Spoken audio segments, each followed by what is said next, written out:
So I guess I can just spend the night here. Yeah, you can sleep in the shop. Yeah. It's one of them late night recordings. We'll get a recording of you snoring. We have to pretty much preface our late night recordings because we get loopy.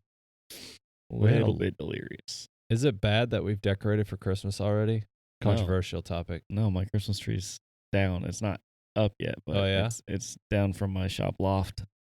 Well, I did one better. The tree's up and the house is decorated. Dang. Except I don't have lights on the house. Lauren wants to put lights on the house. Sydney worked today. Otherwise, we probably would have done that. Yeah. Oh, okay. We're just a day behind. No, tomorrow, tomorrow's I think the tree's Christmas going Day. up. Yeah. So controversial opening question.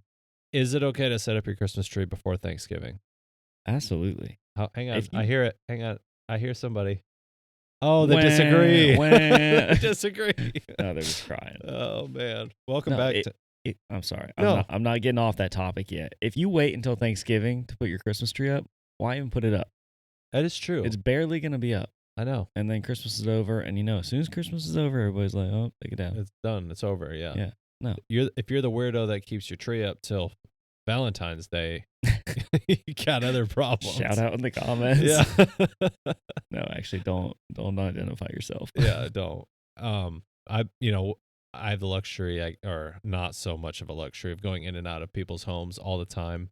Oh yeah. With my job, and there was this old house that I used to run calls in all the time. They left their tree up year round, and they just never turned the lights on until Christmas time. I was just talking about that with somebody dust. that said that they decorate their tree for different seasons and holidays throughout the year, but just leave it up.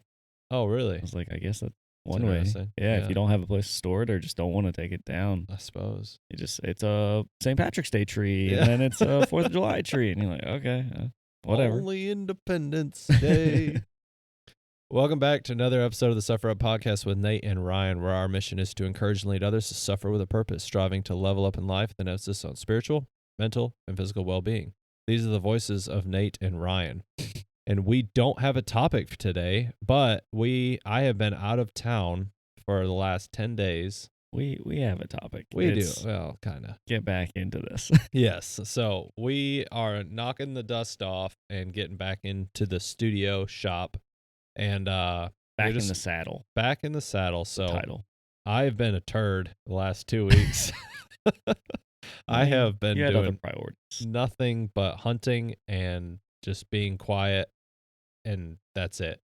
Nate's been living every man's dream for 2 weeks. Yeah, it was pretty awesome. So I drove up to my home state of Wisconsin, spent 10 days with family, but I didn't spend a ton of time with family. It was more around the hunting. I'm a big archery guy. I shoot a longbow, and went up there to shoot deer, and I brought my son with me. My mom kind of handled my son while I was frolicking through the woods. The guys at work joke with me. They're like, did you say frolicking? Yeah. Like combo word of frolicking and something else. Yeah, exactly. Okay. Gallivanting. Gallivanting. Yeah, it's the two together, yeah. Frolicking and gallivanting. Yeah. So the guys at work give me a hard time, like, so you're going to go up to Wisconsin and, run around the woods in a loincloth and shooting with your longbow? I'm like, yeah, how'd you know, man? I got to get that thing out. Yeah, I think you still have some mud smeared on your face. Yeah. My battle cry, war cry. Yeah. Little did they know I was jumping out of trees and knifing them. But just kidding. But yeah, we had a great time up there. I tell you, it is refreshing just being still in the woods with complete and utter silence. And I got some cool pictures of the stars. Yeah. Like, the stars are just incredible up there. Partly because there's no street lights, because there's no big towns. I mean, the closest traffic light was 30 minutes from where I was at. So yeah, everything is, they're not even blinky lights. They're just, it's just stop signs. Just no light. Yeah. So it was a great time. Don't think that's for everybody. No, it's sitting not. in the woods for a long, long time all by yourself. Yep. I think I would lose my mind. I completely unplugged, man. I wasn't hardly on social media. Like, people that send me reels and stuff, like, they are like, why aren't you responding? I'm like, dude, I'm hunting. Like, yeah. You did answer a FaceTime call from me in your tree stand. I did do that, yes. Yeah, phone calls and texts, I was still available. But as far as face page and the gram, I was kind of off of it for a while. So I was running, and I was like, Nate, we got to do a run here. And I just FaceTimed him, and he answers me, and he's like, hey, what's up? Yeah. It's like, "Oh, dude, sorry, you're in a stand hunting right now." And he's like, "Yeah, what do you need?" Yeah, it was a good time. But it was really nice just unplugging completely and just chilling and just being still. But the highlight of that trip was I got to harvest a real nice 8 point with my longbow. And we've been joking all week. I'd seen a lot of nice bucks. The deer were starting to just move. The rut was getting on. I had had a couple like kind of close encounters, but nothing that I was like, okay, I want to shoot that, or like they didn't give me a perfect shot, so I didn't pull the string. Yeah. You with a longbow, how close do they need to be for you to actually feel confident in that? 25 yards. Okay. I won't shoot anything past 25. So, I could maybe push it to 30, but like my confidence and where I practice 25. Yeah. Yeah. So, um, but yeah, so the whole week I've been seeing some nice deer, and I had had one encounter with a doe, but she didn't really give me a perfect shot, so I kind of let her walk. And my son, I told him that I was going to bring him out one day, and there's one tree stand, we call it the north corner. It's a ladder stand and it's got a big platform. Well, it's big if you're the only one in it, but you've got two people in the stand. It's not gets smaller, you know. Yeah. So my son, I get him all bundled up because it was like in the 40s that day, so with a little bit of wind, so it was kind of chilly. And got them all bundled up, walk out to the stand, have to cross a river, get in the tree stand. I got snacks on standby. I got the tablet for him to watch a movie if he gets really fussy, because Wow. we're gonna have like a 3 hour sit. Yeah, Bougie hunting. yeah. I mean, he's three. You Yeah, know, like no. I just want I him could just to. picture him sitting in the tree stand though, like crunching a bag of chips. Oh yeah, no, it would be hand him one chip at a time. You know, these are rations. You're We're in like, the I'm woods. not gonna kill anything. No, but he did really well. Like when we got up there, he didn't know where to sit, so he like just laid face down on the tree stand. Like, "Are you gonna take a nap?" He's like, "Yeah." So he laid there for like 10 minutes maybe. Then he kinda got situated, but right in front of my feet on the platform. And, there was a little, like, foot pedestal thing that you kinda flip up, and so he dangles his feet over the edge of the stand, and he uses it as like a leaning bench. And I just got settled. We'd been in the stand maybe 20 minutes, and, got the snack bag ready, everything's set, got my bow ready, and just nestled in, and man, I kid you not, 5, 10 minutes later, a doe comes crashing down the hill, and she ends up 5 yards under my stand. Now, I told Brant, if a deer comes, doesn't matter. If it's brown, it's down. We're shooting it. And he's like, okay. Well, the doe was to my left, which I'm left handed. So I'm left handed when I shoot. So that means you pull the string with your left hand. Yeah. So ideally, you want to take a deer on the right side. On the of you. right side, correct. So deer's on my left side, so I can't turn and shoot her, and she's looking kind of up my way. So I just told Brant, I said, Brant, you've got to be quiet, be still. We have a deer underneath us. Okay, Daddy. Like, 3-year-old whispers. Yeah. Might as well just talk. Thankfully, it was windy that day. Well, a couple 30 seconds after that, I hear another sound, and there's another deer coming in. And I'm like, oh, I bet it's a buck. I'm not like too terribly excited yet because could be a little buck chasing it. Yeah. I was still going to shoot it, so it didn't matter what it was. I was going to shoot it if my son was with me. Well, I don't see him, and he's 5 yards under my stand, and there's a big tree that's growing out kind of underneath the tree stand. And he turns his head, and I just see tips of antlers. And I'm like, oh, yeah, here we go. A nice So one. I said, Brant, we got a nice buck underneath us. You can't move. Again, okay, Daddy. And he holds really still. Like, I'm really proud of him.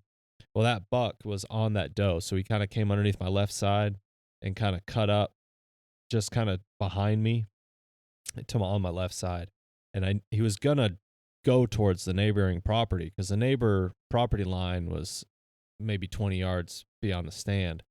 And so I decided, oh, I gotta shoot this guy. Like, Yeah. he's a nice buck. Now or never. Now or never. So I told Brant, I said, hold still. So I stand up on one foot, pirouette.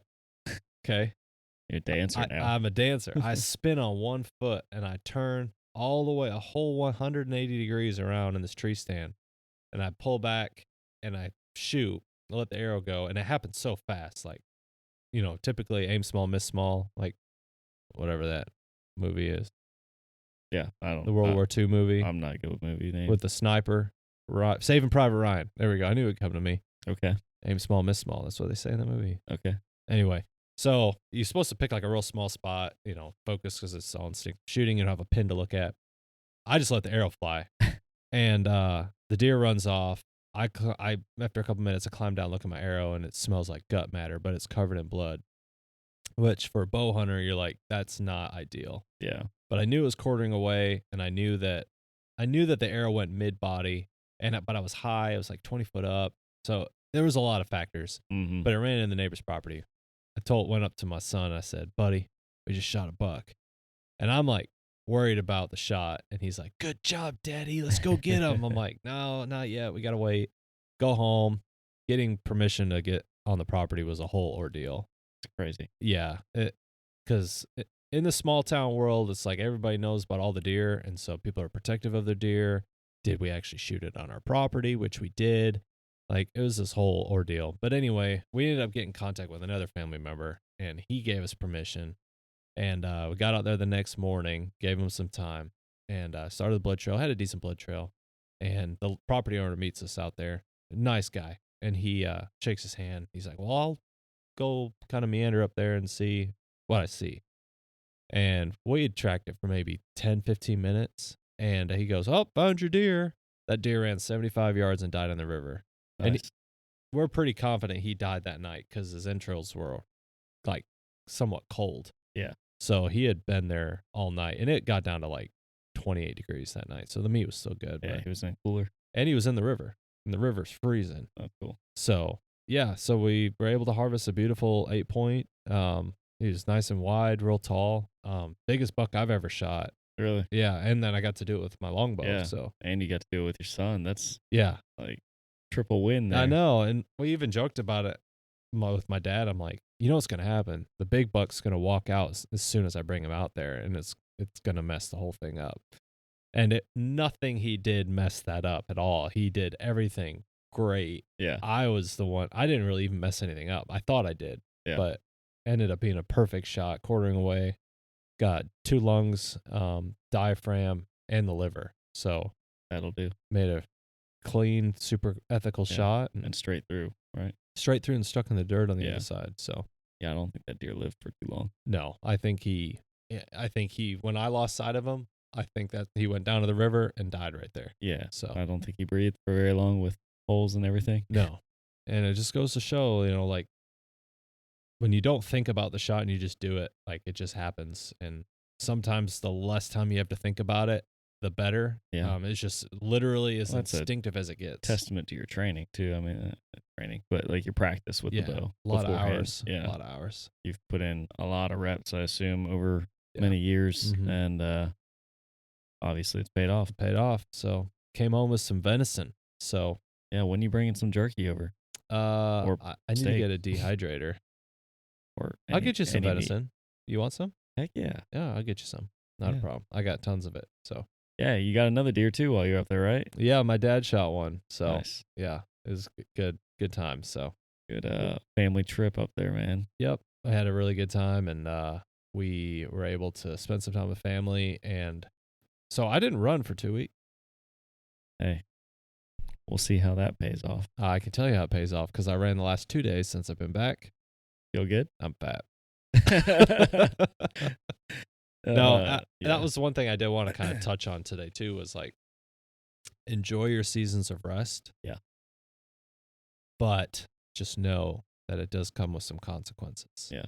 So Ryan, on the other hand, has been absolutely killing it while I've been off. He's been putting on some serious miles and getting some more serious miles. Yeah. But you felt inspired recently. I did. You did a thing. I did a thing. Go ahead. Tell everybody. Late night, decisions, sometimes good, sometimes bad. Well, just rewind a little bit. Like what? Yeah, okay.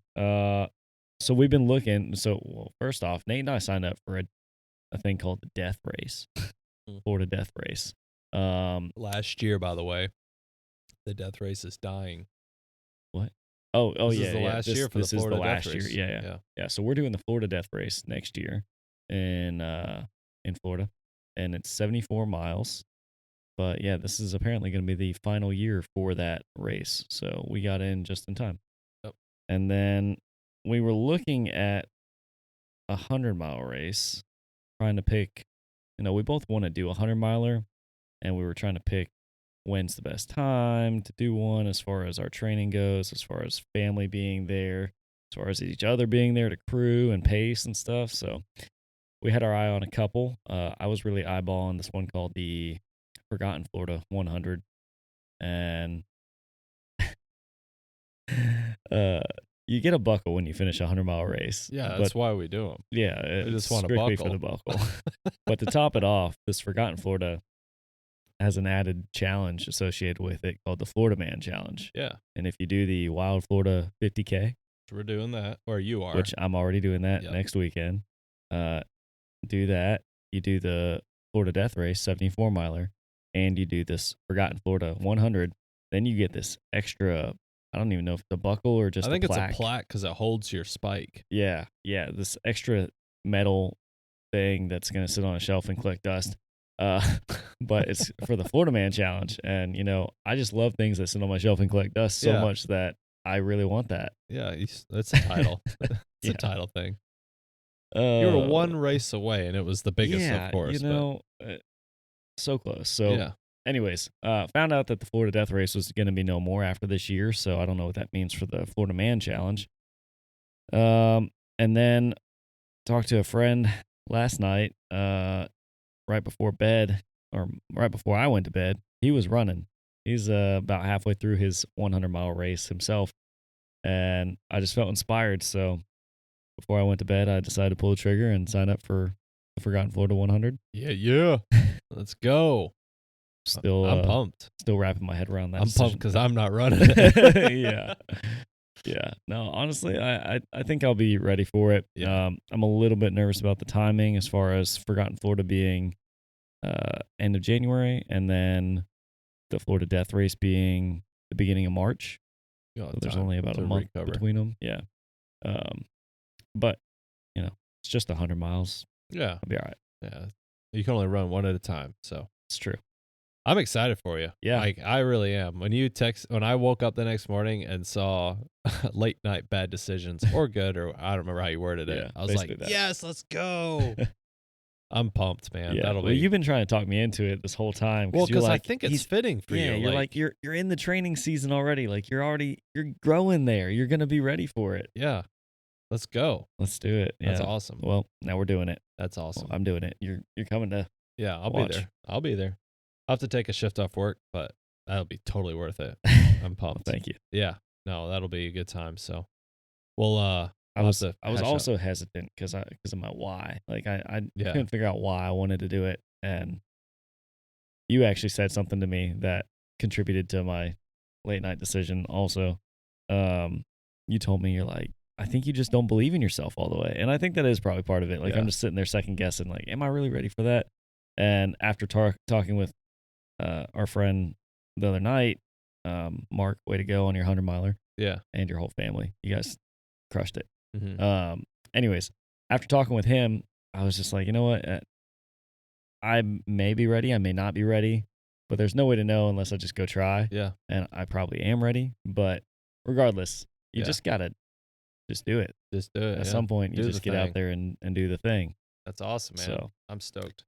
put my money where my mouth is. But I put a post up this morning. Well, when you're listening to this, it won't be this morning, but about the ultra running community. Like, it's so strong, man. Like, Yeah. it's awesome. I love this community. Talk to Mark, and while he was running it. Yep. And then I guess whoever was supposed to pace him ended up becoming a runner when they got there. Nate, you better not do it. I'm not gonna do that. No, I don't think they'd allow me to do that this one. But Yeah. and so he's just out there running it. Advice from Mark, by the Yeah. way. He told me as he's running this thing, he goes, next time that you're going to do an ultra run, ask this specific question to your crew/pacers. Do you have any inclination of wanting to do this race yourself? He said, if there's any bit of yes, don't ask them to be your crew or pacers. because Because he lost all he help. had 3 crew and pacers at the beginning when they went to go to the race, and by the time the race started, he only had 1. 2 of them signed up. Oh, perfect. They asked the race director while they were in line, like, with him to sign him up or to get him checked in. They were like, "Can we still sign up?" And the guy said, "Yeah, sure." So, Wow. they got in. Okay. That's Fly by the seat of your pants, I yeah, guess. I Yeah. mean, I hope your training Poor or Mark. lack of training worked out. Mark, I hope you're listening to this, man. I will say this: the listeners might not know who you are, but you are leading your family well, and to Yeah. have like basically almost your whole family out there running Yeah. Well, a 100-mile race, like pretty solid, dude. yeah, I think they all would have been there if they could be.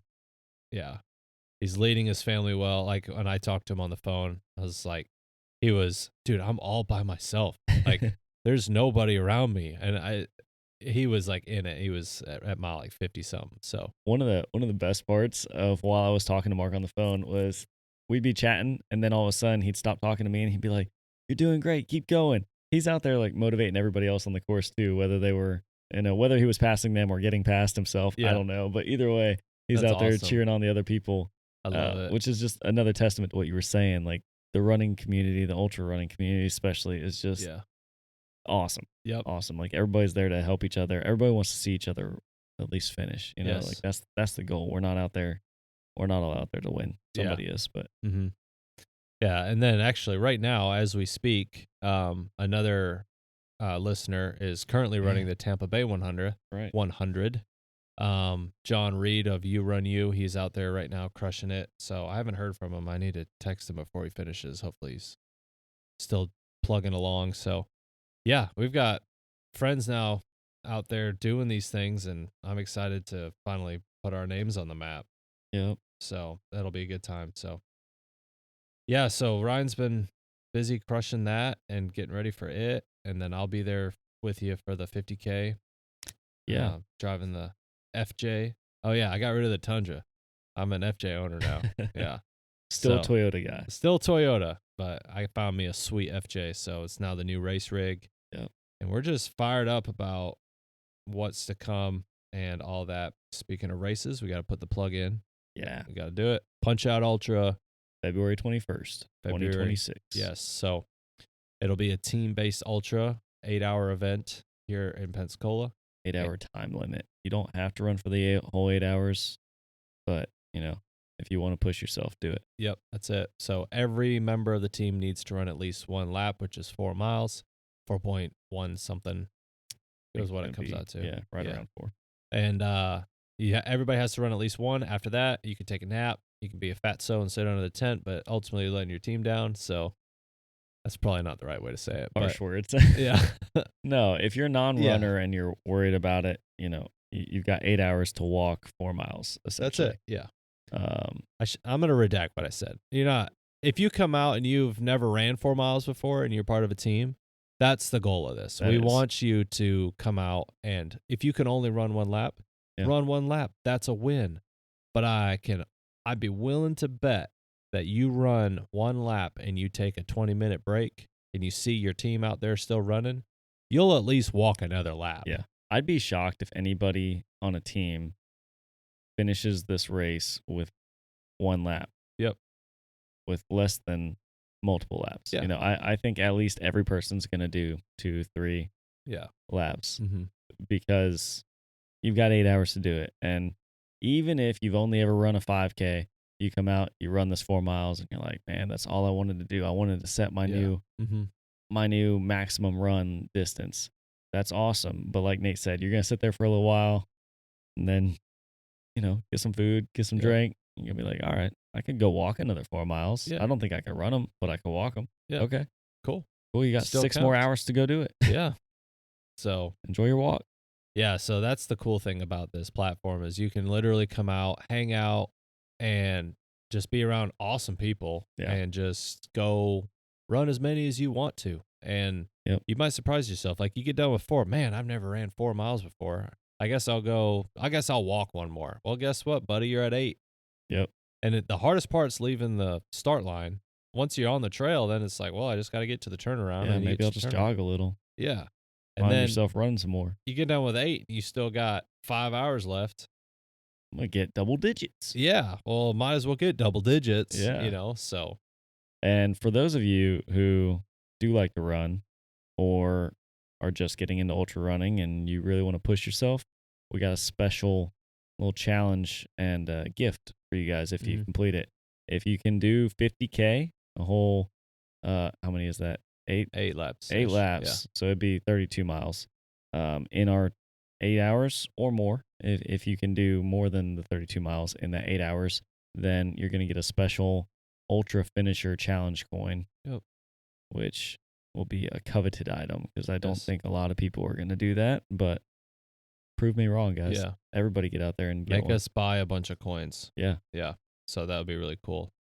So that way you can come out and what's beautiful about it is that it's literally entry level ultra for anybody that is maybe you've ran some 10Ks and you're like, well, I got 8 hours to try to get as many laps as I can. Yeah. It's a great way for you to do that in a team atmosphere. It's no pressure. There's not anybody. You don't even have to worry about a time. Nope. Like you The might as well only just the only clock that's going to be there is a countdown clock that starts at 8 hours when we start the race and yep. ends at 0 when we finish. That's it.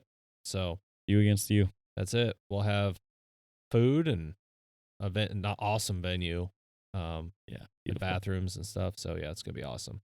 So with that, if you are listening to this and you're in the greater Pensacola area, or say you're not and you want to support this race, we are seeking sponsorship to kind of help advertise small businesses or local businesses that would like to be part of it. So feel free to reach out to us in the link in the description of this podcast, and you'll be able to get a hold of us there. Reach out to us. We'd love to partner up with you. Yeah. So And yeah, if you guys are in our area and want to come run it, sign up. If you're not in our area, still come. yeah, This is please. a good destination race. It's in February. So if you're sick and tired of the cold and snow up north, Yeah, come down to Florida where it's not so cold and there's probably zero snow. yeah. The morning will be chilly, I imagine, but honestly, it'll warm up to a nice, pleasant, probably 50, 60 degrees, and Yeah. it'll feel good. Yeah. Fly in here on a Thursday or Friday, run this thing on Saturday, go to the beach on Sunday. Yeah, This is a perfect winter destination run. yeah. So we have only talked about the team, but we do have a few spots for individuals for those who are flying in that logistically can't quite get a team together or Yep. something like that. We do have an individual division for those people. So we still encourage you to come out as an individual if that's all you can do. Yeah. But we really, truly want to try to build that team um, environment for people. So, Yeah. um, yeah, phone a friend, get a team together, and let's do this thing. So, a lot of cool things happening there. So, today's episode was essentially to just kind of update you guys, let you know where we're at, what we're doing, um, and some of the, I guess, the lessons that I've learned recently is rest is a good thing. It is. You need to rest. You need to let your body rest, and it's okay to slow down and rest and orient your thoughts and get things organized. But just know that the season of rest is just the season. And if you truly want to achieve that optimum you eventually got to get out of rest mode and get back to work. Yeah. And that's where Nate is right now. So I enjoyed my rest and I'm back and I'm ready to get back after it. But it always comes with a little bit of consequences. I Yeah. went for a couple runs and they didn't feel quite as strong as before, but it'll come back. So Yeah. Yeah. it'll My it'll be lesson good. learned would be put your money where your mouth is. You're going to call yourself an ultra runner and just go do it. Yeah. Just Sign up for the race. sign up. Just do the thing. Yeah. Don't talk yourself up or out of something just because you're scared or Yeah. unsure. You'll Yep. never know until you try. That's it. I love it. Yeah. And then my hope is got a 60K in February, 74 miler, the Florida Death Race in March, and then April, I'll sign up for that 100. So I'll be there for it. yeah, I appreciate it. Yeah, it's gonna be good times, good exciting times. So Mm-hmm. guys, we're gonna leave you with that. That's it. That's the up and up with Suffer Up right now. So we're pumped, we're excited, and we are very thankful to be where we're at.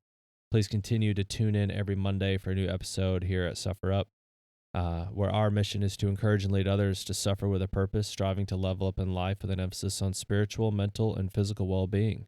This is the voice of Nate and Ryan. Thanks so much for listening, guys. We love y'all. And as always, Suffer up.